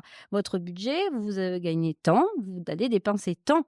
Et il va falloir qu'on fasse rentrer effectivement le paiement du loyer parce que c'est quand même un petit peu normal de payer son loyer, payer les charges et puis bien évidemment, il y aura la mise à disposition pour que la personne puisse, s'alimenter, faire, Oui, satisfaire continuer ses à satisfaire vivre. ses besoins. Mais en priorité, on va quand même mettre des choses en place pour que la situation puisse être assainie. Donc souvent, c'est avec le temps que la personne s'aperçoit effectivement du bénéfice qu'elle peut retirer de cette situation-là. Mais c'est pas forcément au démarrage. Il y a des personnes qui sont soulagées de voir arriver quelqu'un qui va faire tiers, qui va être là pour accompagner. Mais c'est pas non plus la majorité des gens. Oui, parce qu'effectivement, comme il se disait tout à l'heure, c'est le côté, des fois, de prime abord, il l'associe à privation de liberté. Oui, Voilà. absolument. C'est-à-dire qu'on leur explique C'est une qu'on va mesure gérer le budget judiciaire. avec eux, mais il faut aussi, à un moment donné, leur expliquer aussi quand même un petit peu clairement qu'ils ne vont plus avoir accès à leur compte comme ils le C'est une souhaitent. atteinte à la comme liberté. maintenant. Ça peut Exactement. être ressenti comme une atteinte à la Donc, liberté. là, effectivement, oui, ça peut être un peu, voilà, ça peut être un peu compliqué. Oui. Et l'avantage aussi, par rapport à ce que vous disiez, j'ai l'impression, c'est que quand on a une bonne entente familiale, ça assouplit tout. Ça glisse. C'est beaucoup plus facile. On n'a pas toutes ces contraintes de rendu de compte et tout ça. C'est bon, on le fait entre nous, mais de façon détendue et informelle. Donc, c'est La place de l'entourage, effectivement, alors est importante. Et en même temps, c'est un équilibre, des fois, pas si simple que ça à trouver, parce que l'entourage peut être présent. Des fois, il veut connaître beaucoup de choses et il veut avoir beaucoup de choses, ou même des fois maîtriser. Ben non, là, bon, vous vous rendez compte, le mois dernier, il a eu tant en supplément, voilà, il a dépensé là-dedans. Être un peu dans l'ingérence en définitive. C'est ça, mais oui, mais c'est son droit. Et dans ces cas-là, les personnes qui sont effectivement aimantes et bienveillantes, mais avec leur vision des choses, du coup, ont tendance après à vouloir l'imposer, du coup, aux professionnels. Voilà, quand c'est un professionnel, effectivement, qui exerce la mesure, parce qu'ils ne comprennent pas que la personne, oui, conserve quand même l'exercice, voilà, enfin, de ses droits, de sa liberté aussi, hein, sur tout un tas Bien de sûr, choses. surtout quand il s'agit de rentrer en EHPAD ou de complètement. ou de changer Sur de le lieu domicile, de hein. par C'est rapport toujours au la lieu de vie. personne qui a C'est un plus de discussion. Mais au-delà de ça, c'est-à-dire que la personne effectivement a une incapacité, mais elle a aussi encore des capacités. Et c'est vraiment là-dessus, moi, que j'insiste. Il faut vraiment travailler sur les capacités de la personne et pas ne voir que l'incapacité de la personne. Mais c'est vrai que souvent, en tout cas pour les professionnels, c'est la difficulté d'une famille qui n'a pas été nommée pour X raisons, parce qu'elle est loin, parce qu'elle n'est pas en capacité, parce qu'elle ne veut pas, parce que des fois, il y a des familles qui ne aiment pas, parce qu'il y a différents dans la famille. Mais du coup, effectivement, ils peuvent être bienveillants et vouloir aider, et il y a des fois, ils veulent aussi s'immiscer un membre de la famille, pas les autres. Nous, on est tenus, effectivement, en tant que professionnels, de ne rendre des comptes qu'au juge des tutelles et qu'à la personne Bien elle-même. sûr, Parce que oui. la personne, elle est sous mesure de protection, mais c'est une personne majeure. On n'est pas sur un mineur. Souvent, c'est ce que j'essaye d'expliquer aux gens en leur disant attention, même si effectivement il y a des troubles cognitifs, même si la personne elle est lourdement handicapée, elle est majeure. Tout à fait. Et la mesure de protection, elle lui appartient. Donc, on va lui rendre des comptes, mais on rend des comptes aussi au juge. Seul le juge peut nous autoriser à effectivement transmettre des éléments à un membre de la famille, à un proche, si la personne en fait la demande. Voilà. Alors que pour nous, c'est vraiment une question Ça n'a de rien à voir. confiance réciproque. Oui, c'est beaucoup plus léger l'habilitation familiale puisque la juge n'intervient pas là-dessus. Ça va être les mots de la fin. D'autres éléments à rajouter peut-être, Pascal, Catherine, Madame Sturdy, vous... Oui, moi Oui, j'ai quelque chose oui. à dire. C'est un labyrinthe. C'est un labyrinthe d'acronymes. Le clic, le machin, mais Je suis assez d'accord. on est complètement submergé quand on démarre ce processus par tous ces acronymes. On ne sait pas ce que ça représente, comment s'y prendre. C'est effroyable. Oui, bienvenue dans le monde du social, médico-social. Nous fonctionnons avec beaucoup d'acronymes. Voilà, plus de 33, on est bien. Non, mais c'est vrai, c'est vrai. C'est vrai. Alors pour vous, juste pour assurer les futurs auditeurs de cette émission de radio, vous pourrez retrouver dans le descriptif tous ces acronymes qui seront détaillés et qui permettront d'être compris à la lecture. Mais Oui. c'est vrai que quand on les entend, on est complètement perdu, puis il y en a tellement. Mais bon, on est très très content d'avoir l'aide et le soutien de la personne ou des personnes qui sont là. Ça facilite énormément. Bon, très Non, bien. en mot de la fin, moi je dirais qu'effectivement, contrairement aux appréhensions peut-être de départ au niveau des familles, il faut arriver à les dépasser, à dépasser effectivement un peu les affects pour dire oui, là, ça peut être bien. Parce que justement, comme vous l'expliquez si bien, madame, ça vient poser les choses et mettre un statut. Voilà. Et donc, ça protège et la personne qui exerce l'habilitation familiale et la personne Ah, qui complètement. bénéficie Ah de oui, oui. l'habilitation familiale, que ce soit aussi le cas après de professionnels, hein, peu importe, indépendant, en association, c'est quand même un garde-fou. Voilà. C'est ça. Donc, c'est toujours compliqué avec les affects de se décider à la solliciter, cette mesure, à la mettre en place. Puis finalement, après, on se dit, bon, c'est quand même effectivement un garde-fou et ça protège peut-être Les deux toutes les personnes, personnes ouais. exactement qui sont parties Oui, prenantes. oui, je suis entièrement d'accord.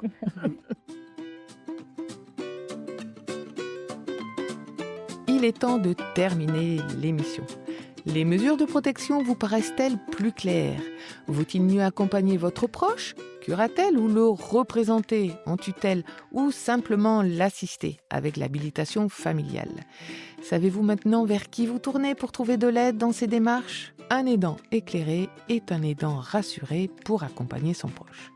Donc je remercie chaleureusement tous les invités, merci d'avoir transmis, répondu aux questions, rendu accessible un sujet assez épineux, je trouve.